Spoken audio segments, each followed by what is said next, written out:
पिछली वीडियो में अपन ने स्ट्रिंग के कुछ मेथड देखे थे और जाना था किस तरीके से अपन स्ट्रिंग के मेथड को परफॉर्म कर सकते हैं। इस वीडियो में अपन एरे के बारे में देखने वाले हैं, किस तरीके से अपन एरे को इम्प्लीमेंट करेंगे, एक एरे के अंदर कितने एलिमेंट ऐड कर सकते हैं और नया एलिमेंट कैसे ऐड करेंगे, पुराने एलिमेंट को चेंज किस तरीके से करेंगे, ऐसी बहुत सारी चीज़ें अपन देखेंगे।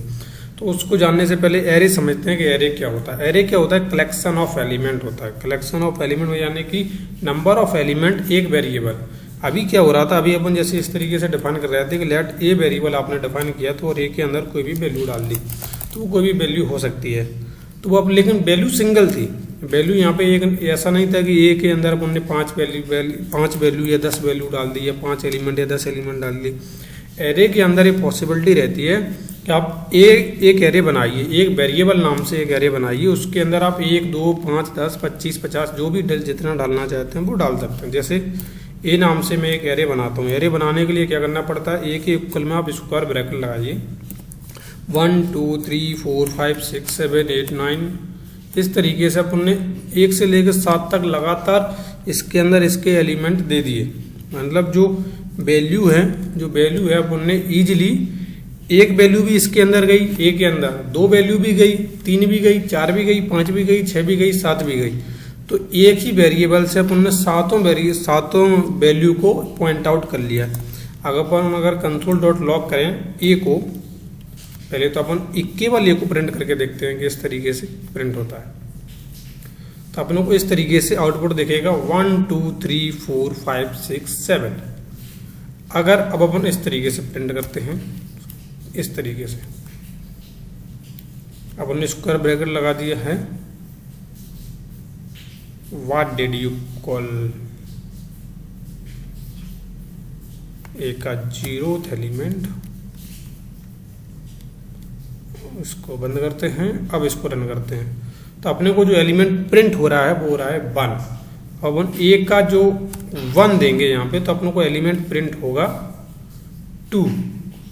तो ऐसा किस लिए हो रहा है? ऐसा इसलिए हो रहा है क्योंकि जो एरे की इंडेक्सिंग स्टार्ट होती है, एरे की जो इंडेक्सिंग स्टार्ट होती है वो हमेशा स्टार्ट होती है 0 से। कहने का मतलब क्या कि एरे को जो 1 है, जो आपने एलिमेंट दिया है 1, 2, 3, 4, 5, 6, 7, तो 1 जो है वो 0th पोजीशन पे जाएगा, इसका 2 फर्स्ट पोजीशन पे जाएगा, 3 सेकंड पोजीशन पे जाएगा, 4 थर्ड पोजीशन पे जाएगा, 5 फोर्थ पोजीशन पे जाएगा, 6 फिफ्थ पोजीशन पे जाएगा और 7 अपना 6 पोजीशन पे जाएगा।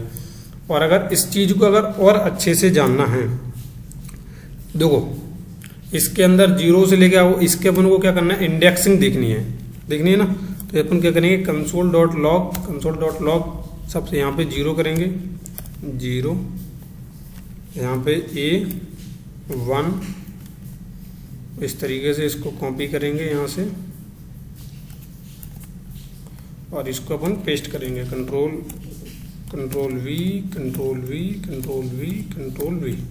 तो 0, 1, 2 यहाँ पे 2, यहाँ पे 3, यहाँ पे 4, यहाँ पे 5 और यहाँ पे 6,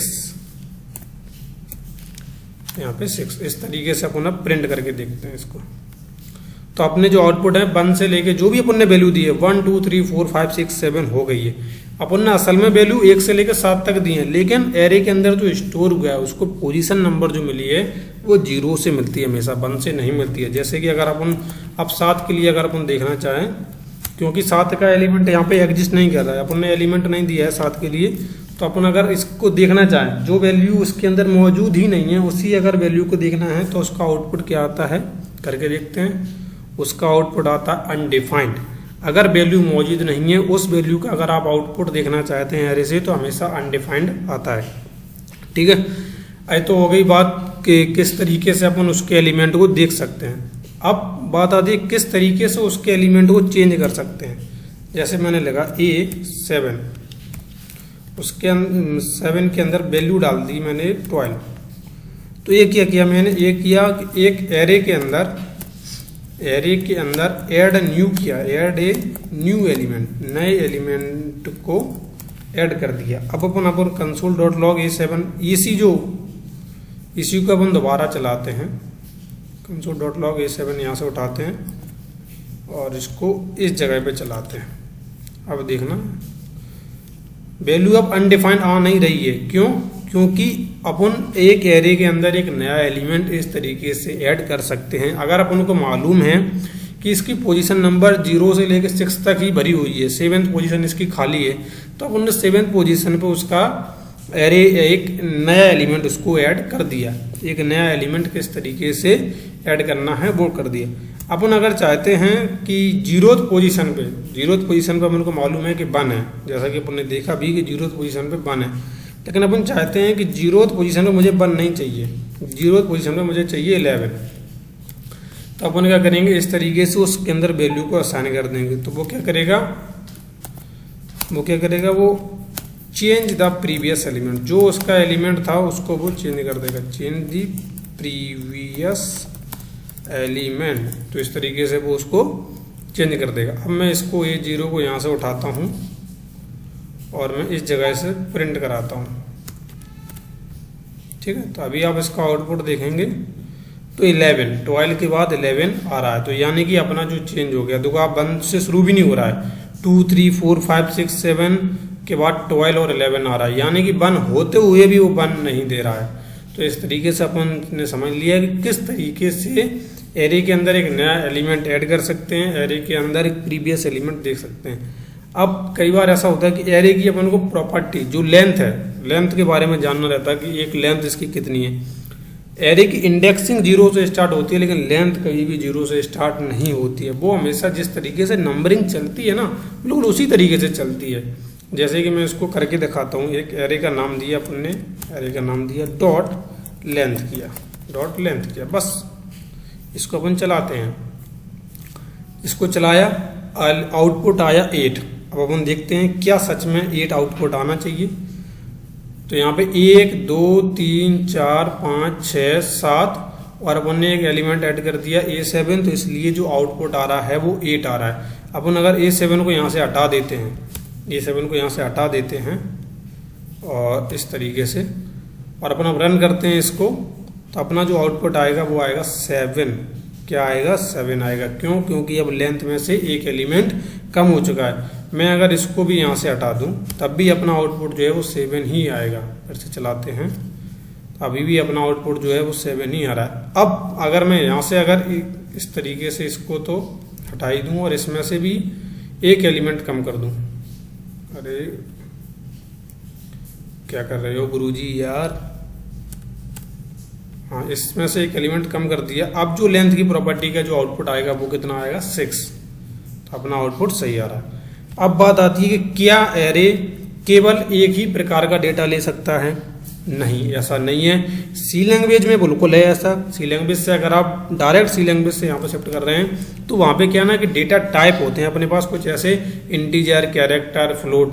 तो उसमें क्या होता है कि अगर आपने इंटीजर डेटा टाइप का डिक्लेयर कर दिया तो उसमें इंटीजर एलिमेंट हो सकते हैं, लेकिन जावास्क्रिप्ट के अंदर ऐसा नहीं है।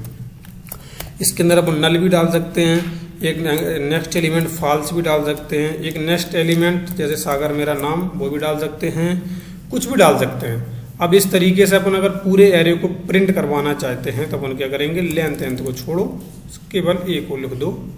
इस तरीके से पूरा एलिमेंट, पूरा एरे अपना प्रिंट हो गया। 1 2 3 4 5 6 नल फॉल्स सागर। तो यानी कि इसमें किसी भी तरीके की आपके पास कोई रिस्ट्रिक्शन नहीं है कि आप केवल यही एलिमेंट दे सकते हैं, नंबर ही दे सकते हैं, या फिर स्ट्रिंग ही दे सकते हैं, या बूलियन वैल्यू ही दे सकते हैं, या फिर अनडिफाइंड वैल्यू ही दे सकते हैं। ऐसा कोई भी आपके पास रिस्ट्रिक्शन यहाँ पे नहीं है।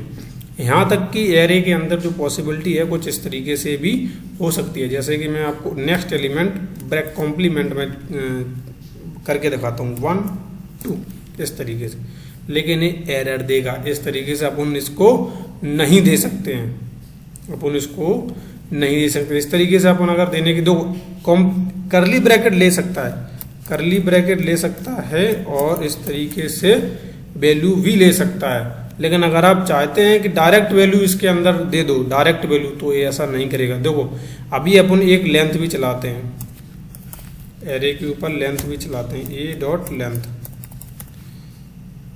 तो अभी थोड़ा कॉम्प्लेक्सिटी की तरफ जा रहे हैं अपन, थोड़ा कॉम्प्लेक्सिटी, लेकिन घबराने जैसी कोई बात नहीं है। मैंने आपको बोला था कि ये कोर्स जो है शुरू से लेकर एडवांस तक बहुत हाई लेवल जाएगा, लेकिन बड़े आराम से जाएगा।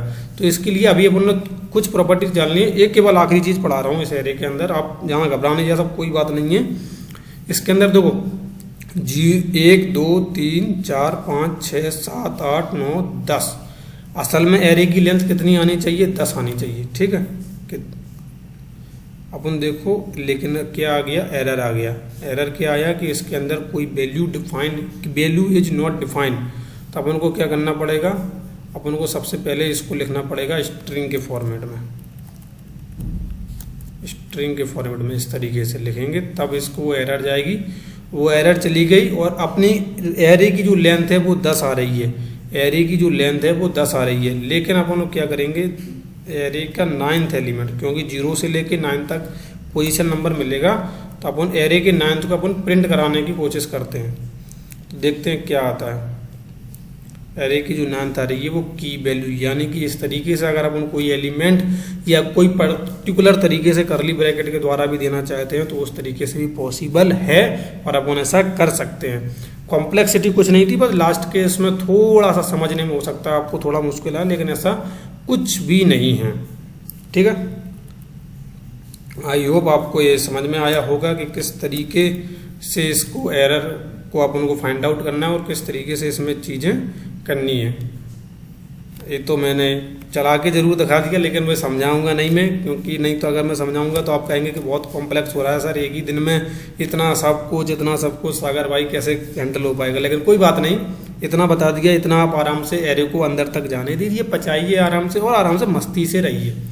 कभी भी टेंशन से प्रोग्रामिंग नहीं होती है, आराम से करो प्रोग्रामिंग, बस प्रोग्रामिंग में लेकिन क्लियरिटी होना बहुत ज़रूरी है। अगर क्लियरिटी नहीं हुई ना किसी भी कॉन्सेप्ट को लेके, आप अगर नोड जेएस में बैकएंड पे काम कर रहे हो या फ्रंट एंड में रिएक्ट जेएस पे काम कर रहे हो या नेक्स्ट जेएस पे काम कर रहे हो, अगर आपके दिमाग में थोड़ी सी भी क्लियरिटी की कमी है ना, भाई कसम इतना एरर आएंगी ना, या तो एरर आएंगी और एरर नहीं आएंगी तो आपको कोड करते करते फ्रस्ट्रेट हो जाएंगे। और डाटा स्ट्रक्चर इसीलिए बहुत कम लोग कर पाते हैं, क्योंकि इतना बुरी तरीके से उसको समझने में कॉम्प्लेक्सिटी लगती है ना कि ऐसा लगता है कि अरे यार जी कहाँ से कहाँ मैं इस प्रोग्रामिंग के चक्कर में पड़ गया।